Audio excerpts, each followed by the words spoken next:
G'day, my name is Tom, this is the Task Players YouTube channel. Welcome back to Flight Simulator 2020. Last time we did the Adelaide to Sydney flight in the, the Airbus A320neo. This time, I'm going to do a little bit of a mod review.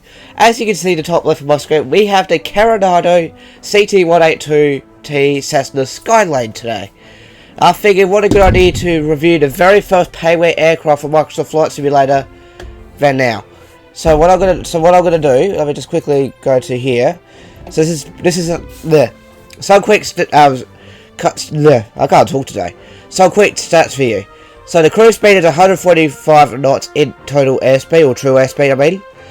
Max altitude is 20,000 feet. We're not going to go that high up today. We're going to do some low airways IFR. Endurance of 6 hours at 915 nautical mile range, which is pretty good. I mean, compared to say the Series SR22 that's right next to it.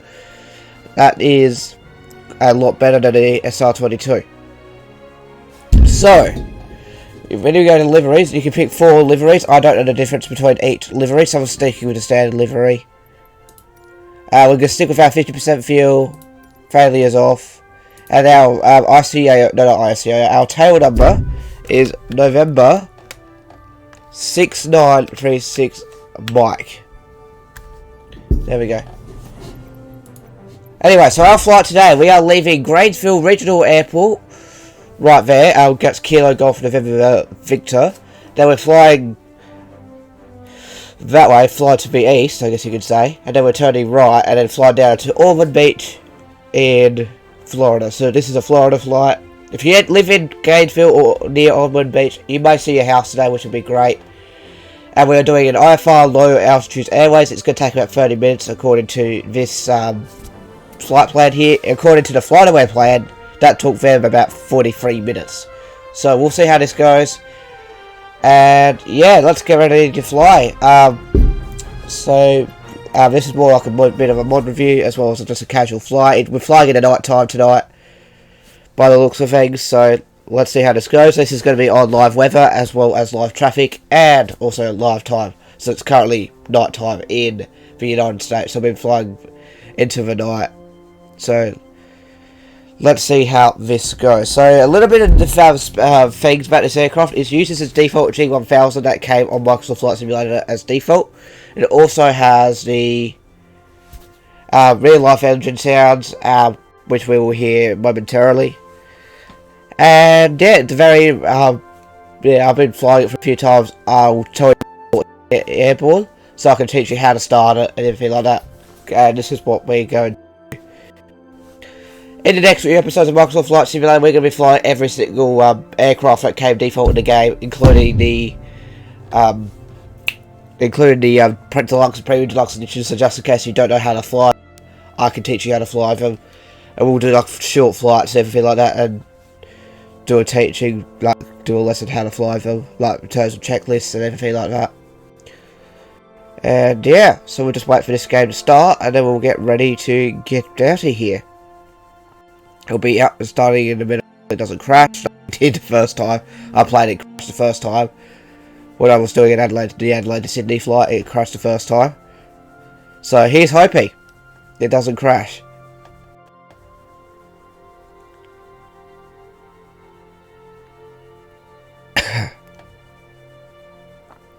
Just waiting and see what we got.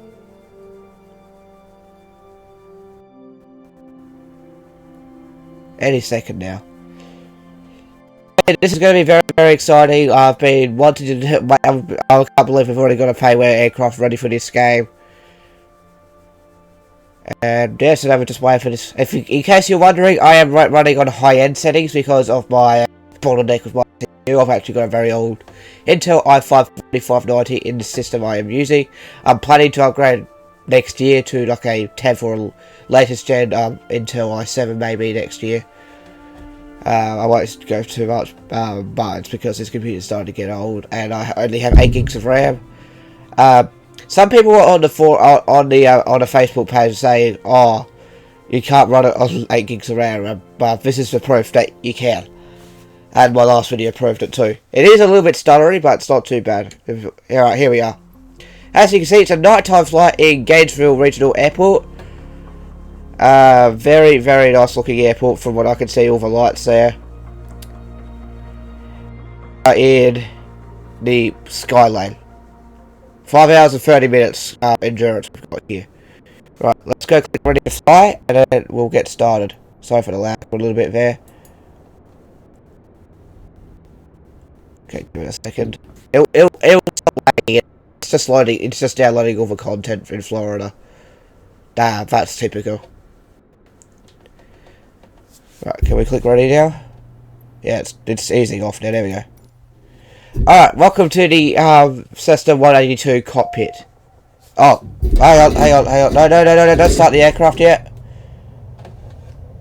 Crap, I'll have to restart the flight now. I'm an idiot. No, don't go anywhere, oi. No. What have I got on? Turn off. I didn't want you to start the aircraft. Oh my god. That's right, I had it on last time I flew it because I couldn't get it to start. So let's make sure it's...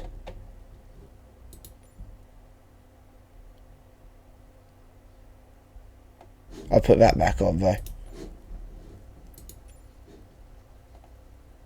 Go on, let me just restart it. Sorry about that, guys. Let's try that again. I wasn't wanting that. I'm sorry. I hope it doesn't happen again. Because I turned that on because for some reason the plane, I couldn't get the plane to start, and for some reason I couldn't get the checkpoint to the right thing. Because they kept telling me to hold short text into the edge of the runway or something like that, and the objective, that means you couldn't have seen the thing. So let's try that again. That's take one. I didn't want the plane to start.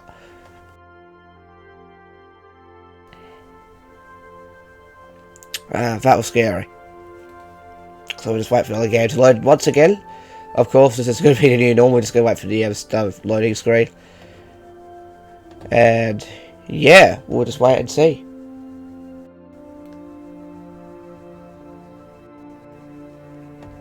Just wait for the game to load again. Might even cut that bit out. Yeah, I'm gonna... No, I'm not going to. It's alright. I'll keep the fail in. Why not? Just to show you that happened. That happens when you're not careful. So here we are back at the airport again. Let's try this again. Please don't start up automatically. Alright, we're good. Okay, so we are in the cockpit of the Cessna 182 in cold and dark. As you can see, it's very, very dark. Hard to see in here. And yeah, so let's go ahead and get this plane started. We're just going to turn on the battery so we can get an avionics, so we can get Ifr Clearance. So if you turn on the battery, then you get no lights in here. That's so cool. Turn off the warning signs by pressing the soft key right there. To turn on the avionics to get the dual screens. And here we go. We've got 6.5 hours on the clock. It actually logs your hours for you. So let's contact ground. Let's go get our Ifr clearance. Gainesville ground, November 69er tree 6 Mike Ifr to Ormond Beach, ready to copy. Alright, let's see what our altitude's going to be. November 69er tree 6 Mike is cleared to Ormond Beach Airport as filed. Takeoff runway 11 climb. 7,000 feet. 7,000 feet. Departure frequency is 118.175 squawk 0526. Okay, cool. November 69er tree 6 Mike cleared to Ormond Beach Airport as filed. Takeoff runway 11 climb and maintain 7,000 feet. Departure on 118.175 squawk 0526. So we're taking off runway 11. So that means we're heading 110 back, heading pretty much. Contact ground on 121.7 when ready to taxi. Alright, we'll get the aircraft started up, so we'll just take the parking brake off. And then get ATC to get ourselves pushbacks, which we can't. Alright, we're going to need to push back a little bit, I think. Oh, we might not need to. Where's the taxiway? I should do a daytime flight, but why not? Nah, I'll do a daytime flight. Hang on, give me a second. Let me just go to... so we can actually look at the aircraft. Where is it?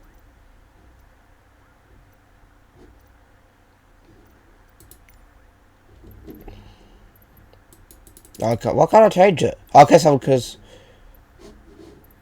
Okay, looks like we're sticking to night time, unfortunately. I can't change the time.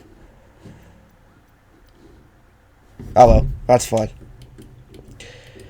So we're mainly just going to be staying into the interior. So we're at 7,000 feet there, so we're all ready to go. So let's go turn the fuel pump. Turn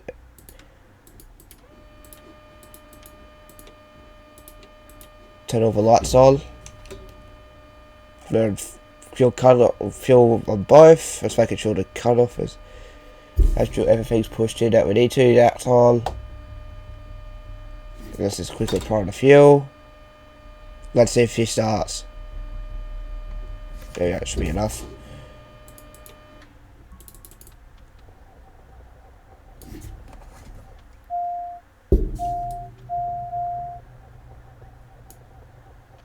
Okay, I'm missing something.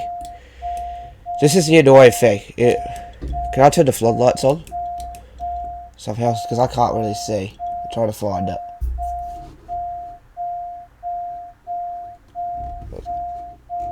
Let's put all of these lights on. You just turn it. You can turn all of these lights on. That light doesn't work for some reason. Oh no, this is the pedestal. So I think all I'm gonna do is put the parking brake back on. Oh, you can guess you can see it. This is a cool detail of this aircraft. Okay, if it doesn't lag, if it lags, that's not good. Hang on, why's my joystick not responsive now? Come on. Ah, here we go. You can't really see, but it will have the tail number as well, which is something you don't see on payware or on any aircraft. Yeah, you can't really see it. That sucks. Oh, there we go. You can see we've got the right call sign ready to go. I think we can. I think we can just go straight forward. I think that's when we taxi. Okay, we'll put the parking brake on. I was trying to find out why the plane won't start. This might take a while. But, yeah. No, come on. Alright. Let's push that in. I was trying to find out what switch causes it. So that's on. That's off. Just going to crack the throttle a little bit now. Now just change the propeller. Because I think I forgot to turn on a switch. That's why it did. That's why it didn't start.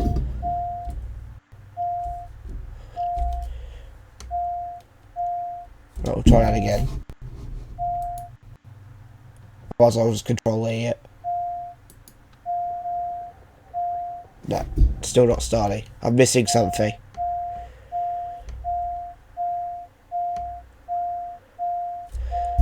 Let's just. I have a standby battery.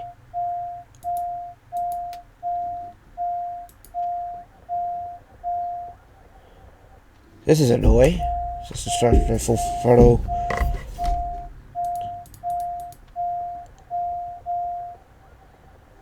It just won't start.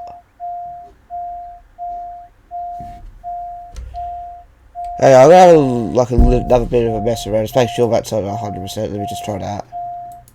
Reset that. No, it still doesn't start.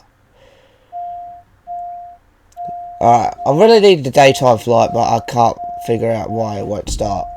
I'll go try and find because I'm trying to find if there's like a fuel cutoff switch. It could be a fuel cutoff switch. That's on. Where's the fuel cutoff switch? Let's try to open into cow flaps as well.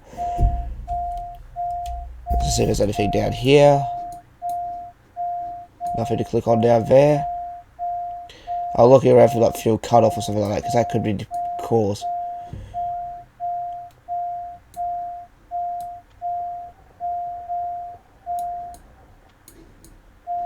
Yeah, I think that's the cause. You can't click on that, which sucks. Just make sure everything's in here. Yeah, it looks like it's all in.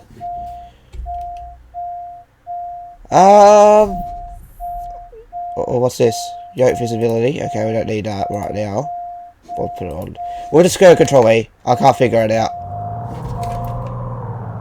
Well, I can't figure it out, so now we're going to go ahead and get taxi clearance now. I can't figure it out. See, So if you can't figure it out, just Control E. That's okay. We're going to go switch to landing view so we can taxi. Right, let's go taxi the IFR.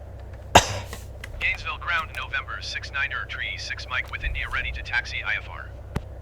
Alright. November 69er tree 6 Mike taxi to and hold short of runway 11 using taxiway Charlie Delta cross runway 7. Contact tower on 119.55 when ready. I believe we could go straight forward. Maybe not.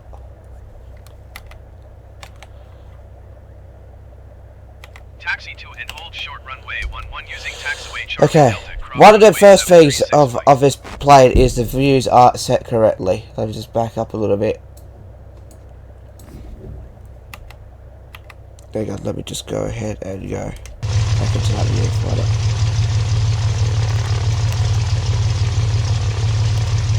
Right, let's go.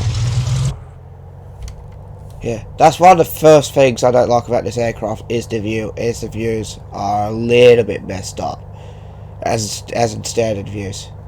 So let's go to the runway 11 via crossing via Charlie Delta and crossing runway 17. Right, follow the taxiway to the runway. Right, let's go and do that now. Alright, we're speeding a little bit. But yeah, so if you do enjoy this video, make sure you hit the like button down below as well as the flight. As well. And if you're stopping by for the first time, please subscribe. We do flight simulator videos weekly. I've done flight simulator videos in Prepared 3D, as well as the Microsoft Flight Simulator. So I'm more of a Microsoft Flight Simulator person. Some people like, why are you on the middle of a taxiway? Some people like X-Plane, all that stuff. I've got X-Plane 11 and 10. But I honestly think Flight Simulator, Microsoft Flight Simulator is more right for me. Because I like to just have fun with it. And also enjoy a little bit of realism. That, if that's even a word. So we're off to the airport now. Gainesville is just out that way. But yeah, if you see your house here, let me know down in the comments down below and everything like that. It'd be cool to fly over your house in Florida. My last Flight Simulator video did so well. I think it got like 70 views or something like that in the when we did the A320 flight, when we took off from Adelaide to let's go lower the flaps there. Get ready to do that. We're only going to do 1 notch of flat, so we can do a very quick takeoff. And then we'll be climbing up to 7,000 feet for our initial climb. So let's go ahead and do so now. So let's go do it. Yeah, last video got like over 70 views, which is absolutely crazy for my channel. Hopefully this one does just as good, as well as like, because we're doing like a review of a payware aircraft. I think this is still the only aircraft you can purchase. I mean, there's still rumors of... Okay, we need to stop here. Right, tune into tower and then get takeoff clearance now. Gainesville Tower, November 69er tree 6 Mike at runway 11 ready for takeoff IFR to Ormond Beach. Actually, that helps because as you can see, we already turn it off a little bit. November 69er tree 6 Mike cleared for takeoff runway 11. Okay, we're cleared for takeoff. Let's go. Cleared for takeoff runway 11 November 69er tree 6 Mike. Alright, so we are cleared for takeoff. As you can see, we're going to line the runway to the centre line, and then we're going to go and take off. Okay, looks like it's working, and our first waypoint's 52 miles away, as you can see on the thing there. Right. Where's the runway? There's the runway. Right, let's line up on the centre line, just like so. Okay. Let's go ahead and do a quick run up check. So let's go ahead and put the parking brakes on. Put it onto 1700 RPM, because the reason why we do that is because this plane doesn't have a conventional. I should have done that ages ago, but we're just going to quickly do it now. So we'll start with the Magnetos. So we go left. Okay, you saw like and then we go down to right. There we go, and then we'll do the cabin heat control. Oh, and then the cabin airflow, the alt static air. This doesn't have a carb heat by the looks of things, because I think this is actually a fuel injected aircraft. Alright. Well, at least I don't see the switch for it anyway, so I'm not going to worry about that. Alright. So we've done our run up check. Take the parking brake off. Slowly go to full power.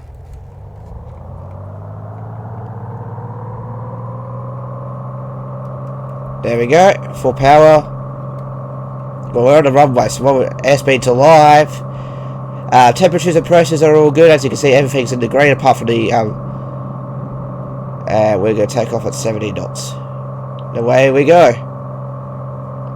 We're in the air now.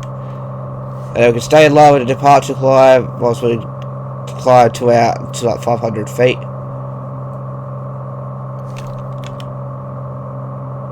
And then we'll get called to contact departure in a moment.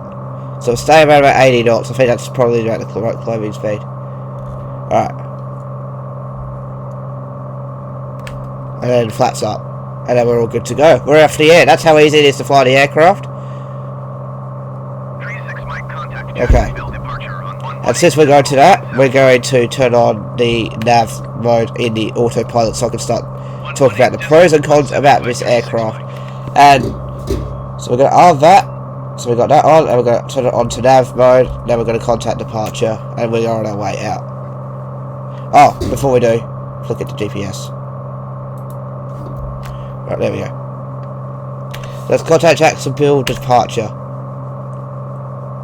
Jacksonville departure November 6936 Mike is climbing through 900 feet. Oh, we're at 0 feet per minute. November 6936 Mike Jacksonville departure continue as planned. Altimeter 30.01. Right, let's go to a good climbing speed. 2,000 feet. Mike, you are 64 miles northwest. Maintain present heading and altitude. Expect vectors visual runway 27 approach. Alright, we're going to go visual for runway 27. I'll take it. Maintain present heading and altitude. Expect vectors visual runway 27 approach tree 6 Mike. Alright, so we're doing visual. So yeah, so now we're in the air. We're about 64 miles away from the airport. So we're just going to go ahead and follow the waypoints now. So, this is, like I said, this is the first payware aircraft. This is going to be the benchmark to the other payware aircraft that comes out for this simulator, such as the PMDV aircraft and all the other general aviation aircraft that is expected to come. So this aircraft, like I did say before, is the Carenado's, or Carenado, however you say it, System 182. It's like I said, it has a standard G1000 kit, which I don't mind a standard kit at all. Apparently, it's not as realistic as like the realistic ones, obviously. We can always look at the points of interest if we want to. There's a point of interest underneath us. But yeah, that's actually way too high up for a climb. I think let's go down to that.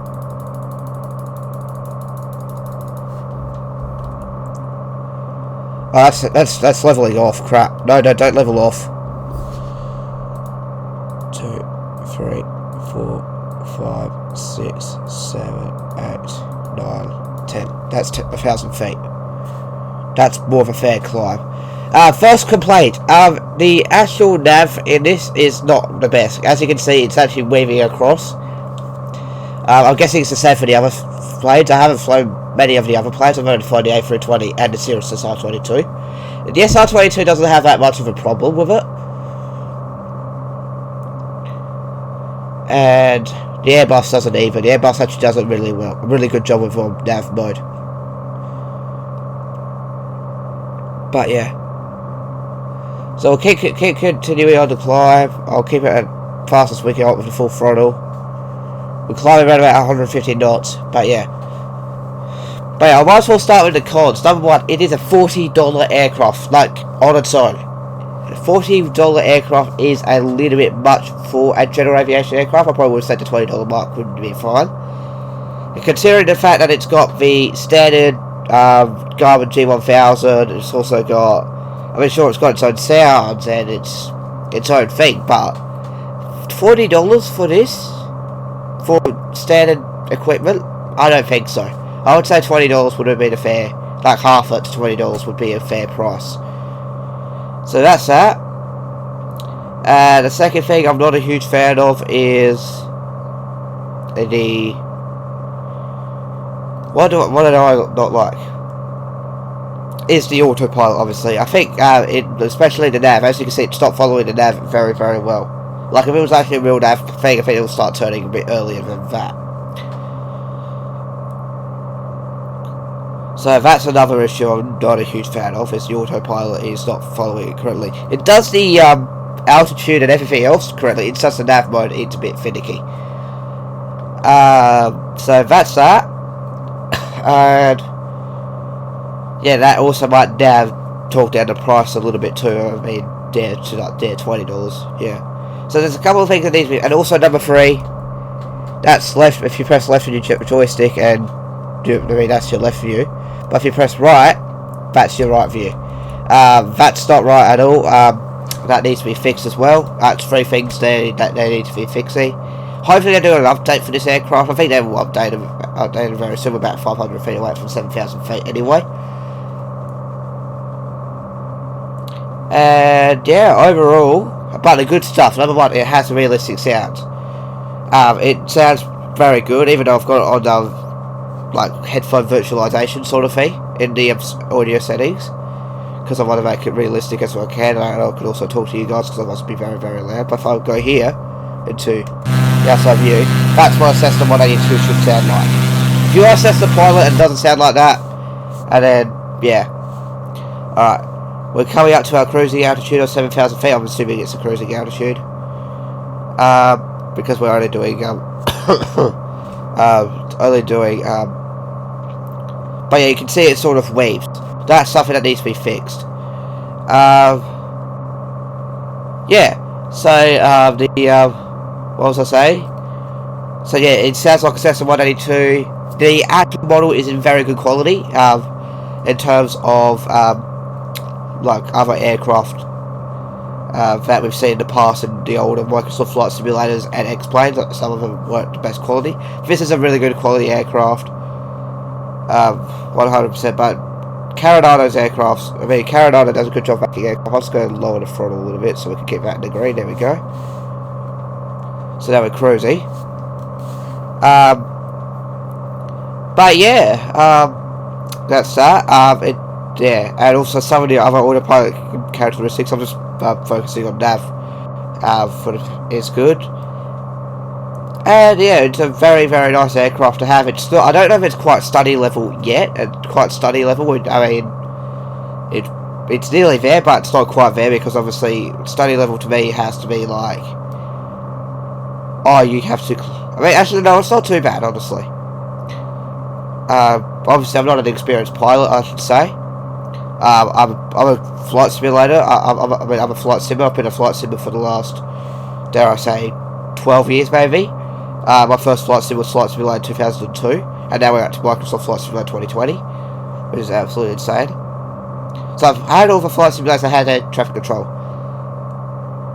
because I remember finding the game that I have now that I started with for $3 at Cash Converters, which I never knew this was a thing that existed before then.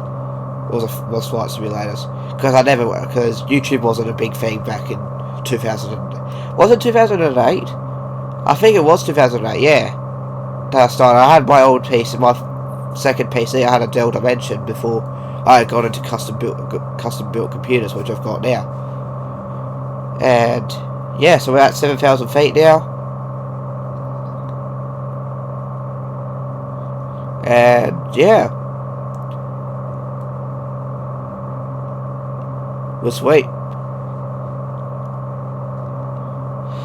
But yeah, just some bad things about this aircraft, but also some good things. There's not a single aircraft that's going to be coming out for any game that's going to be perfect. Just like in the default aircraft Cirrus SR22, which Stefan Drury did a comparison between a payware aircraft versus a freeware aircraft, pretty much, or default aircraft, which is like, really? But yeah. Anyway, we'll be at our next waypoint in about Let's just check. We're actually now lined up with the nav now, as you can see. In about 25 minutes. So we might as well start talking about some... Contact Jacksonville Center on 134.4. After I do this.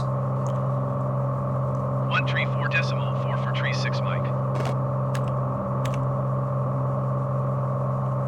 Jacksonville Center, November 69er, tree 6 Mike, 7,000 feet. November 69er, tree 6 Mike, Jacksonville Center, continue as planned. Altimeter tree 0.01. There we go. But yeah, so we might as well start talking about something in the news.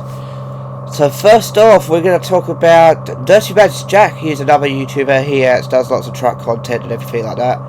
He has bought a 2016 Chevrolet Corvette Z06. Well, he's had it for a couple of months.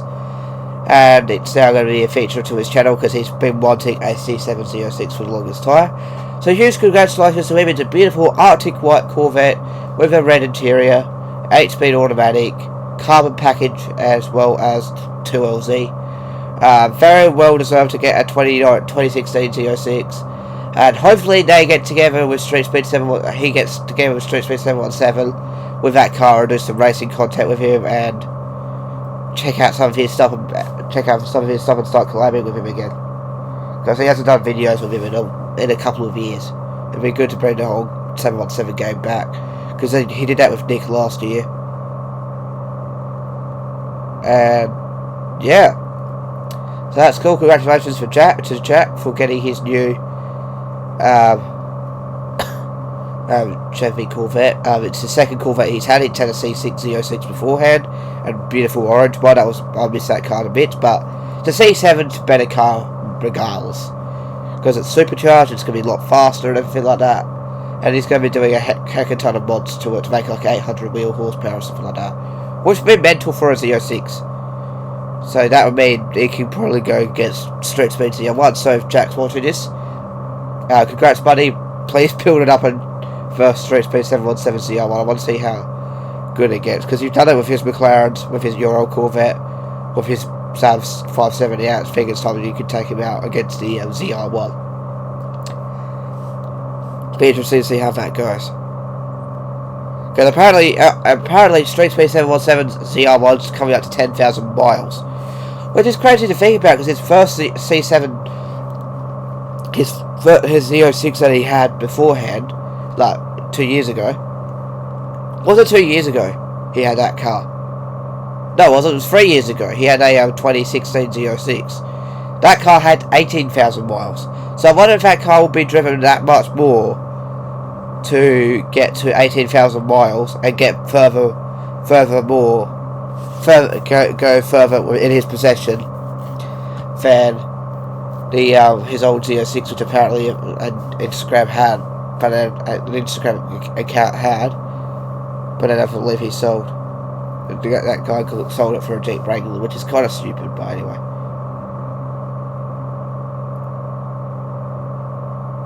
But yeah, so that's pretty sweet. Now he's got that, and he Z06. So congratulations to him. I'll skip a little bit.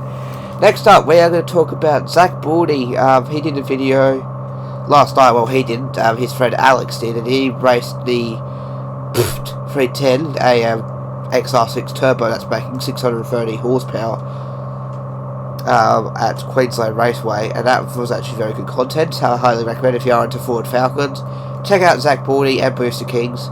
And yeah, and then he did a live stream later on. He actually did a live stream earlier, getting to like $1,000 or something like that. And he's going to shave off his hair, I think, at some point in a couple of days, which is cool. And he's going to be doing a charity stream, so make sure you tune in to Zach Baldy. I don't know the exact date, but make sure you tune in to Zach Baldy next week, in that case.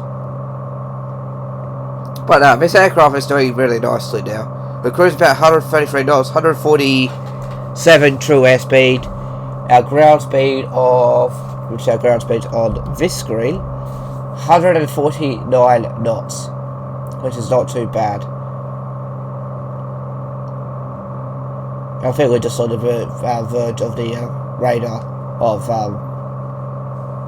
But yeah, of the ATC that we're on now. So like I said, this flight, it's good to take us 20 minutes, isn't it? Yeah, so might as well keep talking for a bit. But yeah, as you can see, I'm pressing the right button on my joystick. Which, if you're running my joystick I'm using, this is the Logitech Extreme 3D Pro joystick. I've had it for a few years. I love this joystick. I used to have a PowerWave joystick. But then the throttle kind of got loose, and rather than keeping it, I decided to go Logitech. That was a good joystick anyway, but this one's way better. So I'm just going to show you. Yeah, 20 minutes. Everything's in the green, which is good. 6.7 engine hours on the clock, which is great.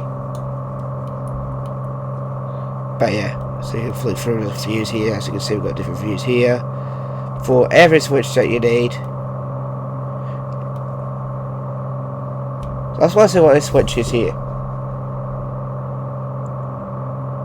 It doesn't give you tooltips. Okay, well that does, but this one doesn't. Okay, interesting. But yeah, you can see all the different views that you can have.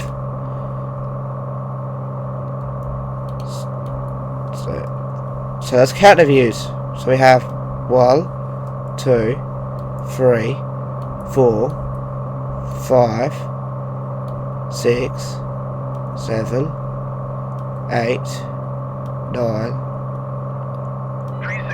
10, 11, 12. 12 views. That's not too bad to contact.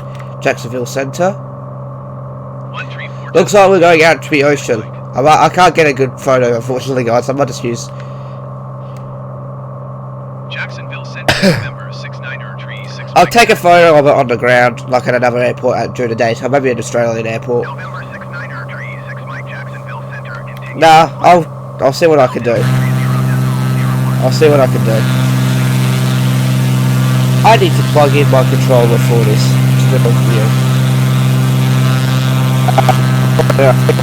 Taxi lights off. Hang on.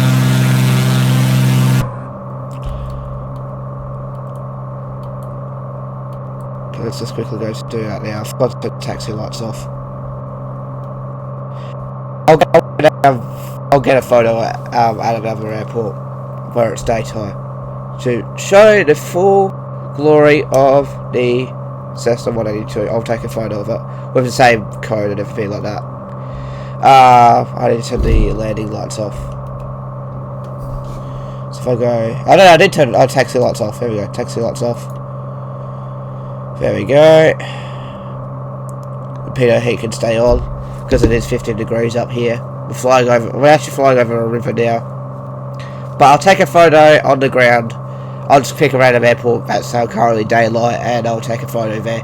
So that's what the thumbnail picture will be. Is just the plane sitting at the airport. That's because I picked somewhere in the daylight, because why not? So hopefully we get to land first try, because I remember doing the approach so perfectly and I got told to go around and I have no idea why. But I'll take a photo when we get on the ground. Because it's currently, what time is it? Does it say the time? 1:51 in the morning, I think it is, in the US.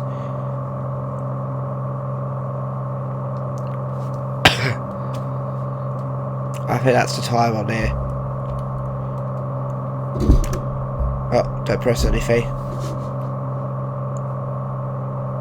So that's our score code. So let's have a look through what the actual G1000 does. So if you click Inset, you can go to Topography or Next Rad, as you can see.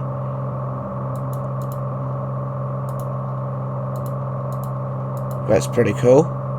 Then you have your alerts there. Then you have your PFD. You can change what your PFD says. Option 1, 2, and 3. We might put it on 3, and you can turn it off as well. For DME, you can tell us what your DME is. Look, let's turn everything on. So we've got the ARC HSI, which is your headings fee. I forgot what it stands for. Heading something indicator. I forgot what S stands for. We'll leave it on that one. We can leave it on that one, or we can put it on the 360 degree. As you can see, not that much has changed about it. And then we can go to BRG2 right there. Then you have your CDI. That changes what your heading is for your like say if you got nav mode, it goes to nav and GPS, but we're in GPS mode now. Then we got ADF, XPDR, TMR TMR reference. That's your references. You glide, you rotate your X and Y. What's the nearest airports? Which the nearest airport right now is 5 Foxtrot Lima 4, which is about 2 miles away. Like, that's pretty cool. On the other side, I believe it's the same. I know it's not. So you can go click on the map. You go to display. So it gives you the weather display.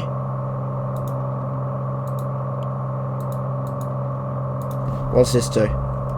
So we can click on horizon and vertical. Let's put it in vertical. If I go display, it'll go and do the vertical weather. Pretty cool. And then we can go ahead and declutter stuff if we want to. And well, yeah, that's pretty much that. And it also tells you your nav, your comm radios, your wind. You've got your manifold pressure, your RPM, your fuel flow in gallons per hour. We're in the green there for that. Oil pressure, your oil temp, your cylinder head temperature, your vacuum pressure, your fuel quantity, your engine hours, your electrical details with 28 volts and 28 volts there.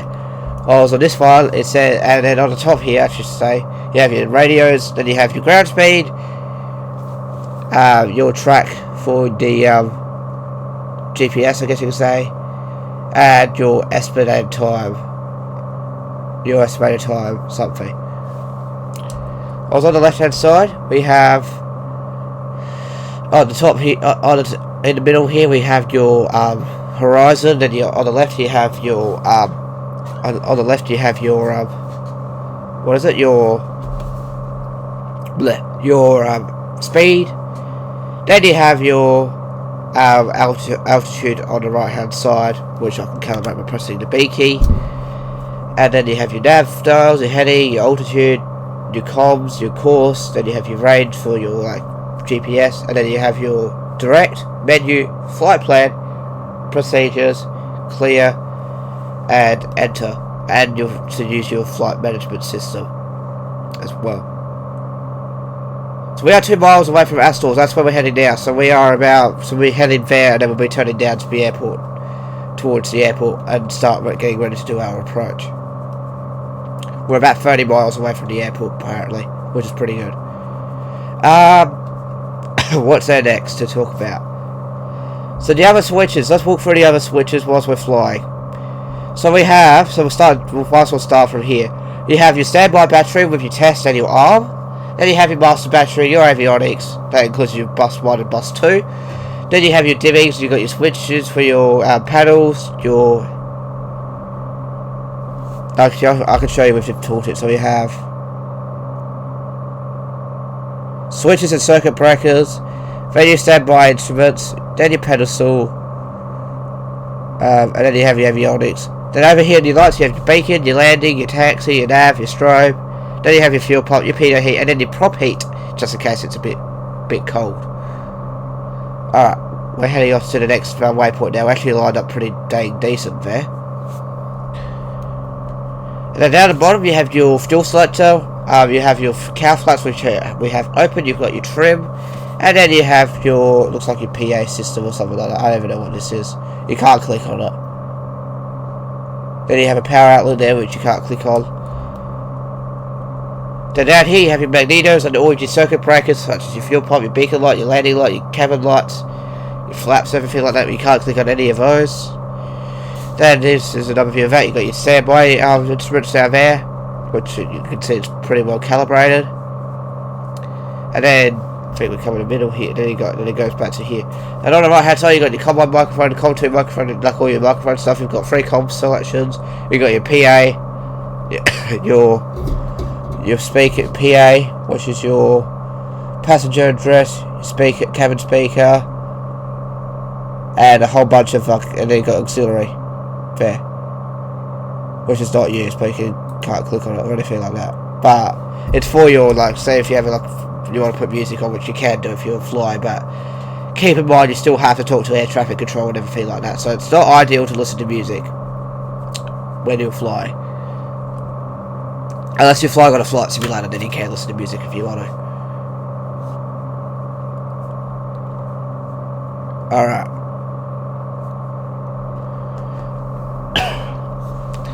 So we're 10 miles from the next thing. We're going to Bully now. And we are heading 170, so we need to turn 100 degrees to go to the landing area, which we're landing on runway 27, in case you are forgetting. That's going to be our visual. It's going to be hard to do a visual approach at night time, but we'll see how this goes. But yeah, well, for the thumbnail, I'll take a photo of the aircraft at the airport in Colin Dark, at an Australian airport, because it's currently daytime in Australia, so we can have a look and see what it looks like in the daytime. It'll be the same aircraft, so it's the same call sign and everything like that, because that's what will happen when we do nighttime flying. But yeah, that is a very cool, that is like a brief talk about the Cessna 182 by Carenado. Do I recommend it? Probably not for $40, but if you're willing to spend that money and you're wanting a Cessna 182 in a flight simulator, whether it's X-Plane or flight simulator, whatever, the Carenado 182 is the best you got, pretty much, if you're a beginner flight simulator. Otherwise, A2A might bring out their Cessna 182, because they do have a Cessna 182 for them, but it doesn't have the G1000. It's just like a basic aircraft, really. If they bring that to Flight Simulator 2020, that will be amazing. But for now, for what we got, I recommend it if you're just looking for a Cessna 182 to practice your flying in or something like that. Otherwise, if you're looking just for a general aviation aircraft that is featureful, I don't think this is probably worth it, honestly. But yeah, I'm still going to keep flying it from time to time. That will be included. This won't be included in the obviously flights that we do in the future, in terms of the tutorial flights, which we're going to be doing, which we will be doing in about, starting next week. We're going to start with like the smallest aircraft or the oldest aircraft or something like that, smallest aircraft that we can fly, and do a tutorial how to fly that. We'll do a realistic flight that an aircraft similar to that has done. 36 Mike, contact Daytona Approach on 125.8. Alright, we're going to go to Daytona Approach. 125.836 Mike. There we go. Daytona Approach, November 6936 Mike, 7,000 feet. November 6936 Mike, Daytona Approach, continue as planned. Altimeter 30.0. They might get us to descend very, very soon. I'm pretty sure they will. So we got the wind at just that way. So that'll be good for landing too, because the wind's actually right behind us, so that might get us to glide easier into the runway as well. So now we're flying over some town here. So if you live down there, like down there, let me know. You might see your house from up here. I'm not too sure. It's not a really good view, unfortunately, because it's night time. But yeah, what's the weather like currently? 16 degrees in the air temperature right currently, like on our altitude, so it's probably like 20-something degrees. It's a very hot summer you have down there in Florida. And yeah.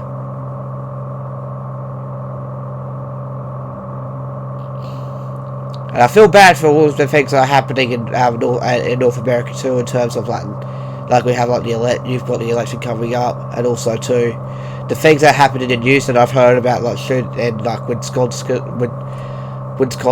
I feel really bad for that. Proud to not live there, but I still feel bad for you guys up there. Hopefully that gets all sorted very, very soon. In terms of like the protests and everything up there, Which is not a good idea having protests right now due to, do you know what? But, I mean, just to think about it, we're almost in September. I believe we're starting to slow things down a little bit in terms of the you know what, especially here in Australia. I've got a feeling we're about out of it. Well, we're not going to be out of it until next year, until the vaccine's a thing, but we're still at risk of getting it until the vaccine exists, which I believe will be early. As of early next year, which would be great. Which I had predicted it was our situation was going to be over in like April next year. So we'll have 4 months of it, so then we'll go for like an entire year, and then as soon as the as soon as the vaccine comes for it, there's an aircraft out there. Hi, buddy. I wonder what aircraft that is. Whatever it will be, they're probably about to contact the air traffic control.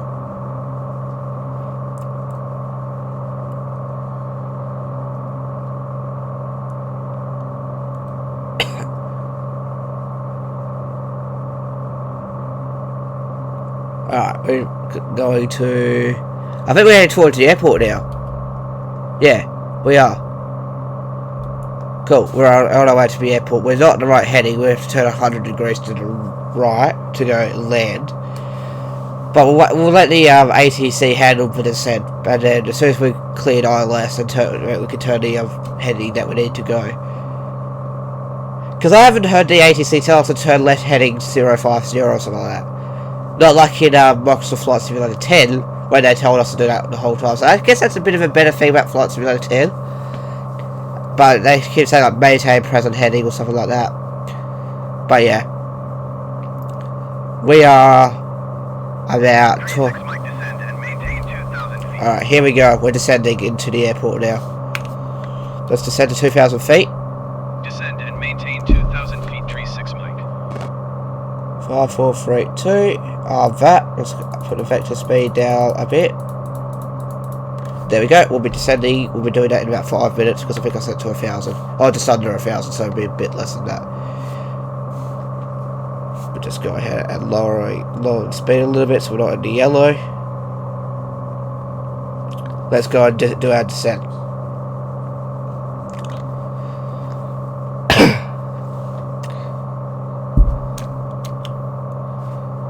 Down to 2,000 feet, ready to go into the airport. So there's KFIN, I believe that is one of the international airports. Hence, I can see like the okay, that's November 444 and November Delta. Where are they going right now? Let's find out. That's an AI. That means they're flying somewhere. Don't see what aircraft it is and where they're flying to. November 444 November Delta. That is a Fort Pierce, Florida to Jacksonville, Florida. Okay, and it is a Piper Cherokee. So that's where they're going to. So they're at 5,000 feet currently. So they're flying down to they're flying up to Jacksonville. So they're going the opposite way to me. So we'll just wave at them. So they're at 4832 feet, exactly what it is on flyaway here. So that's where they're going. So just wave at them. Hey buddy, have fun. We're just heading into our airport now, which is Auburn Beach. Yeah, I can see them on my display there. So let's wave at them as we descend. Hey buddy. That's a Piper Arrow PA-28. P-28A. I hope they bring a P-28A to this game so I might do that flight myself. Yeah. It's the good thing is exactly where it is in the flight plan, actually. If I scroll, I might be able to find Auburn Beach. Yeah. So we're flying past them now.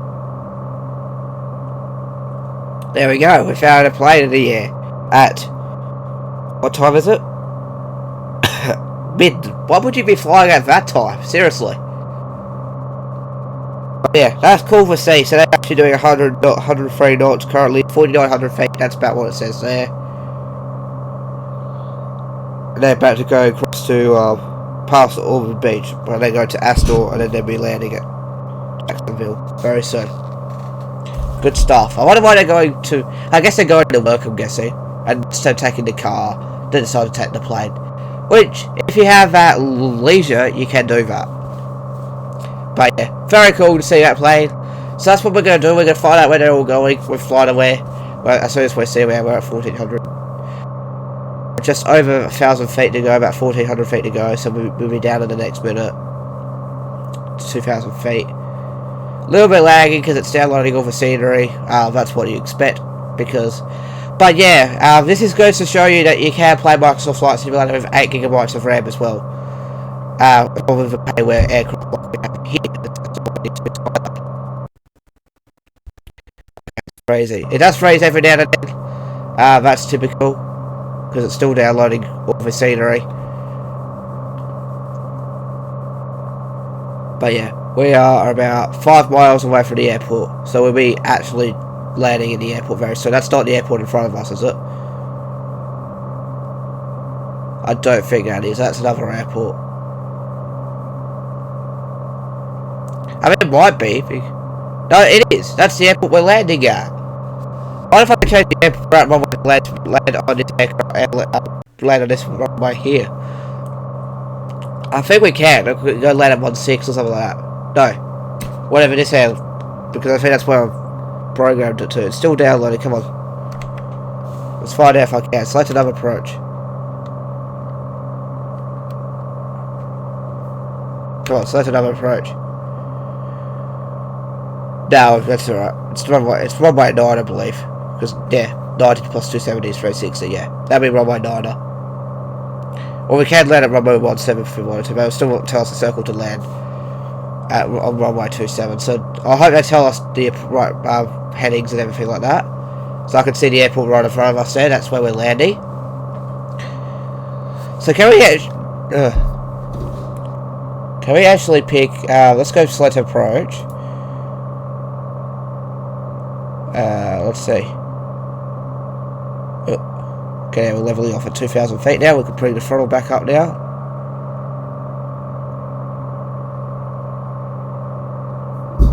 There we go. I can see the airport now. That's where we're landing.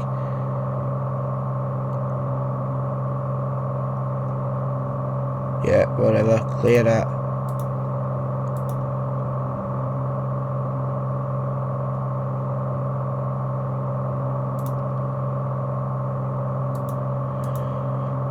That's giving us 109 and 117, which we're about to fly over. So I'm not going to do that.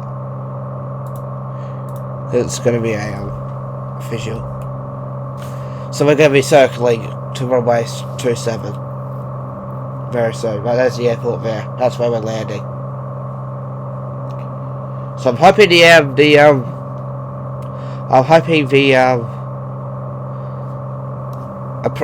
approach controller does its job properly and tells us the circle to land or to tell us our heading. Wait, is that the one we're landing at, or is that another one? That might be another one. Might be down here.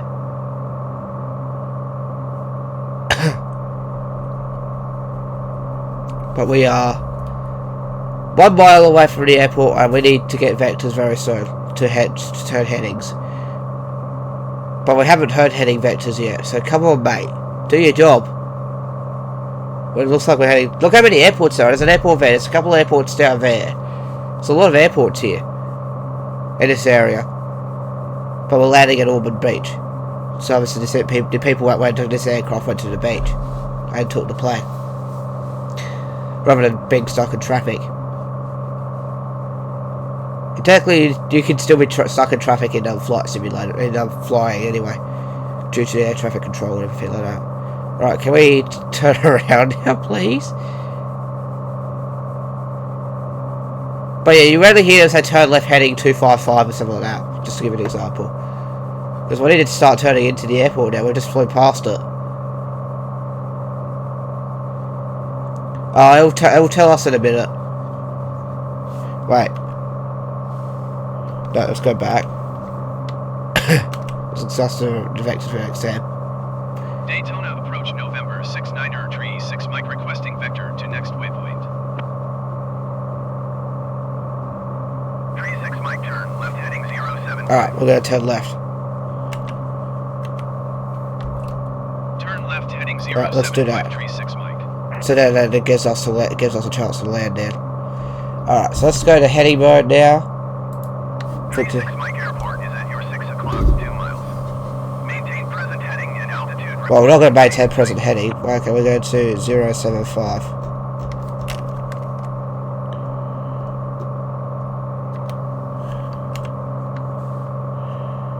Maintain present heading and altitude tree 6 Mike.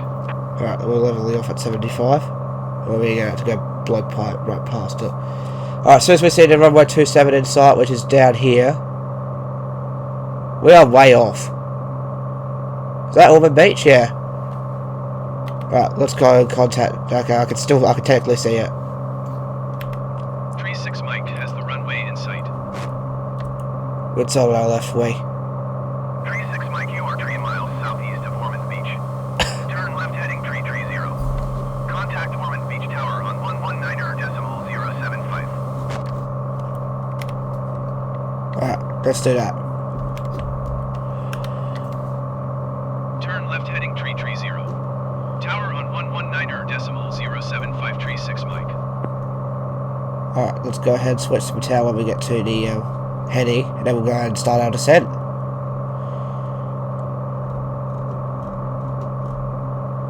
So 330 and contact tower. Alright. There we go. That's about 329 now. Alright, let's contact tower so we can start descending. Ormond Beach Tower, November 69er, tree 6 Mike, 4 miles east, inbound, visual runway 27 approach. November 69er, tree 6 Mike, Ormond Beach Tower. Cleared visual runway 27 approach.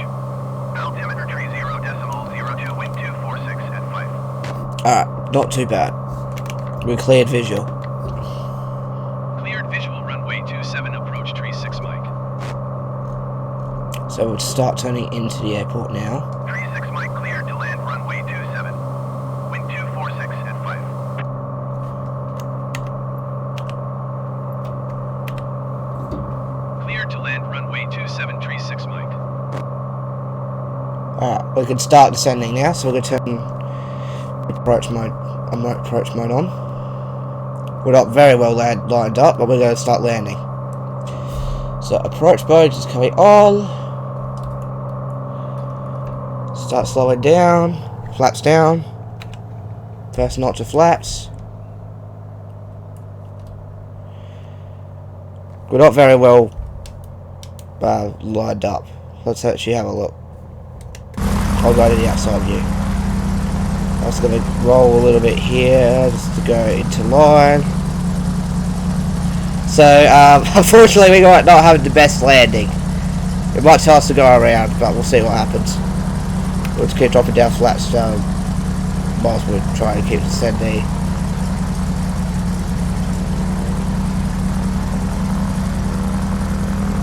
Slow down a little bit. Stick around 70, and then one more load of flaps. Then we can start descending.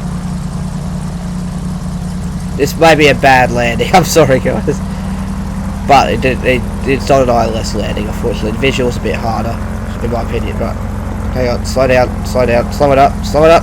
Don't. Alright, we're lined out with the runway. Should be able to see it here. Right. We're flying too high. We're way too high. We may have to go around. But we're just going to go ahead and just rapidly descend onto runway 27.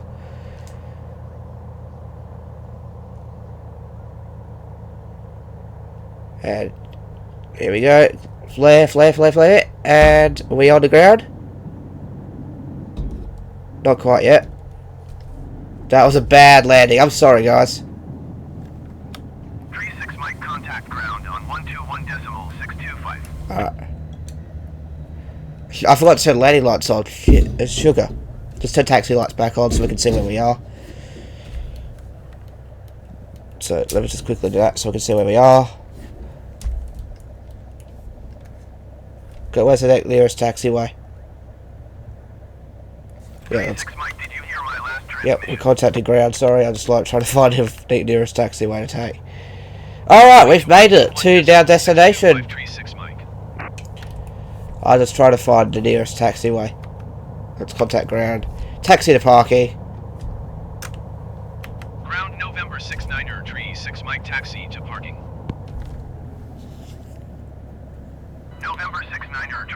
Mike taxi to general aviation parking via taxiway cross runway 9 Bravo Charlie. Alright, I can see where we need to go now. Awesome. Let's go do this landing clear. Do this now. Taxi to fuel tree 6 Mike. Alright, taxi to fuel apparently. Well, we don't need fuel anyway. So yeah, welcome to Ormond Beach. Sorry for the very, very rough landing there. I kind of did way too much hovering. Let's go ahead and taxi onto this runway here. Is this the runway? No, we're back on the taxiway again. Let's go park over there. We've done the flight. We've done it in the Cessna. So yeah, what do you think of the Cessna 182? I quite like it. I'm starting to like it even more. But it's just my first thoughts. $40 to have a default screens is a bit much to ask. So now we're just going to go taxi to the fuel station here. And yeah, we've made it. We saw our buddies. That's going to Jacksonville. The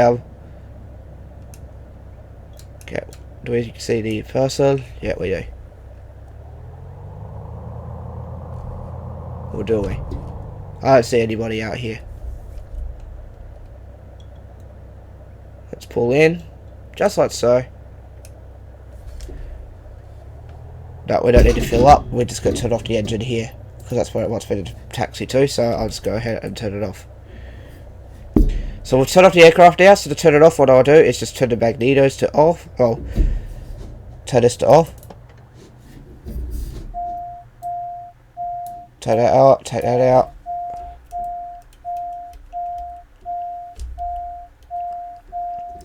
Put the Magnetos to off. Turn the avionics off. And there we go. We've done it. So we've done it. That flight was 42 minutes long. That's the 42-minute nighttime flight that we've done. I've done a total of 5 hours of daytime. So now I'm going to go ahead and load into another airport and get the thumbnail picture for you guys. That is the flight done, over and done with. I hope you did enjoy that flight in the Cessna 182 Turbo. If you want to purchase it, it's on the marketplace. If you want to purchase it on the so you can go to the market. I'll show you where to purchase it and what it looks like, and then I'll get the thumbnail photo after. Flying in Microsoft Flight Simulator for me, yeah, I probably might prefer doing it in the daytime, but it'll be alright. So if you go to Marketplace, up the top here, you go to Marketplace, then you click on official content,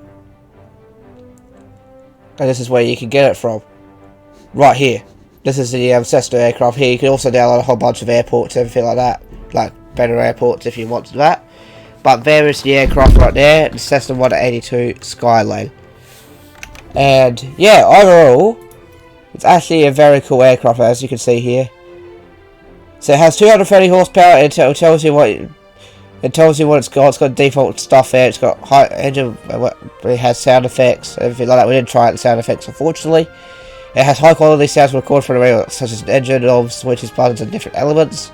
Realistic flight dynamics compared to the real aircraft. Okay, I get that. PPR textures and all that good stuff. And it gives you like a little description. I wonder if I can save this image.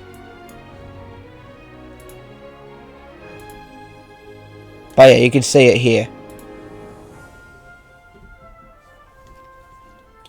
But yeah. So the good stuff, it's a great aircraft to fly. It's really realistic. It has the G1000 avionics, and also too, it's good fun to fly. It's actually a really fun fly to play. Obviously, you can see it's got 3 out of 5 stars. I probably would say 3 out of 5 myself too. It needs a little bit of work. I mean, really, yeah, really, it needs a little bit of work.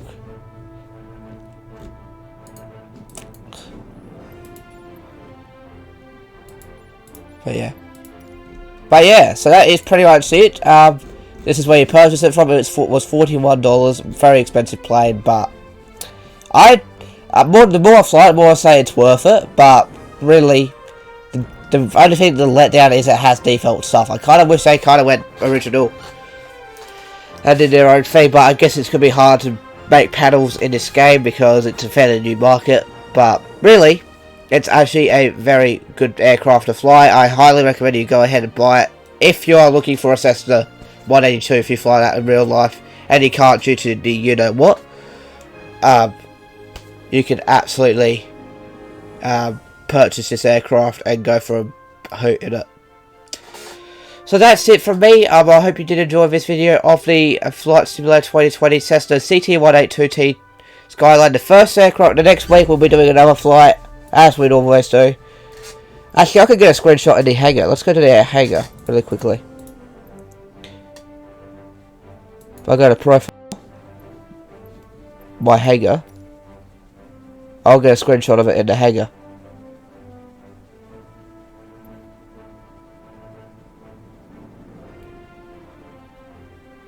Okay, it's not in the hangar yet. There it is.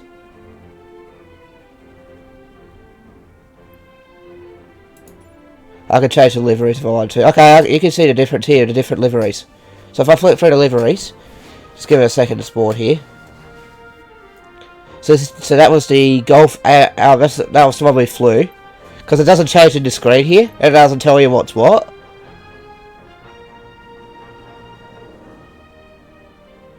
That's if it does. No, it was a Stigma standard one.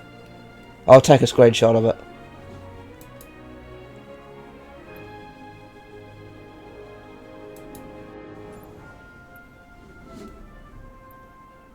Can I hide this? No, you know what? I'll take a screenshot of it in the in-game. Because this is doing something silly. It's not like... There we go.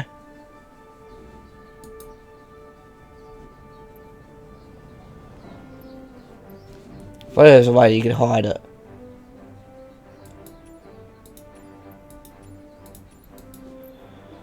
Hide the controls. Oh, it's alright. I can edit it anyway. Now, I'll take a photo of it in the sim, so I'll do that after the video. So, that's the flight of the Cessna 182 Skylane. I've blabbled on enough. Go ahead and purchase it if you'd like to. I highly recommend that you see if there's any other options too, but if there's not, if this is the only option you have, and if you need a Cessna right now, that's the best bet you've got there, the Cessna Skylane. Alright, that's where we're going to wrap things up. I hope you did enjoy this video. Make sure you hit the like button if you did. If you stumbled by for the first time, please subscribe. Take care, have a good one. Bye bye.